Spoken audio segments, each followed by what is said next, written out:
j'espère que vous allez bien. Je m'appelle Péa, je suis votre nouvelle amie. Aujourd'hui, nous allons apprendre à résoudre rapidement et facilement plein de problèmes mathématiques. Pour cela, il suffit de suivre 4 étapes. Pour te montrer comment faire, nous allons résoudre ensemble un problème mathématique.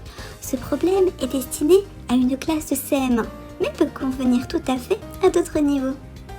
La première étape est de lire l'énoncé. Voici l'énoncé sur lequel nous allons travailler. Le train Le Havre-Paris est parti du Havre avec 134 personnes. 119 personnes sont montées à l'arrêt de Rouen. Combien de personnes compte désormais le train en arrivant à Paris? Bien, nous avons lu le problème. Nous allons pouvoir passer à la deuxième étape, la phase de recherche individuelle. Maintenant, relisons le problème avec les lunettes du raisonnement. Avec ces lunettes, nous allons repérer tous les indices nous menant sur la bonne voie. Relisons la question afin de mieux comprendre ce que l'on cherche. De manière générale, on cherche à connaître l'une de ces 5 choses dans un problème. Soit on cherche à savoir combien ça fait en tout, et en général, la réponse sera une addition. Soit on cherche combien il reste, et dans ce cas-là, pour trouver la réponse, il faudra faire une soustraction. Soit l'on cherche à répondre à la question combien cela fait-il pour chacun, et là il s'agira d'une situation de partage et on devra faire une division.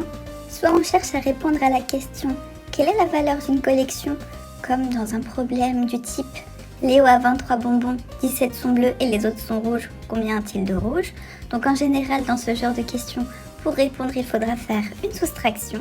Enfin, on peut être amené à devoir répondre à ce genre de questions. Combien cela fait-il en tout lorsqu'il y a plusieurs collections? En général, on devra faire une multiplication.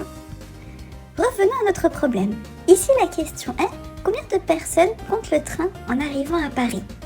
On cherche donc à savoir combien de personnes en tout arriveront à Paris. On déduit, à partir de la question, que l'opération que nous devrons faire pour résoudre ce problème est une addition.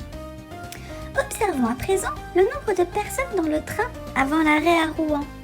Il y a 134 personnes. 134 est donc le nombre du départ.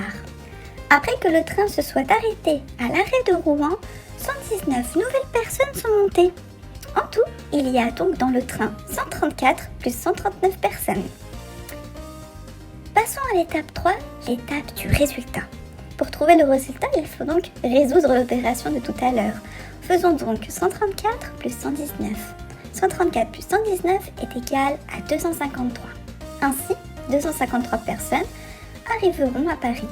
Étape 4, la phrase réponse. La phrase réponse doit reprendre les termes de la question. Puisque la question était « Combien de personnes compte le train en arrivant à Paris ?», on peut répondre par exemple « À Paris, le train compte 253 personnes ». J'espère que tu as bien compris la méthodologie pour résoudre un problème.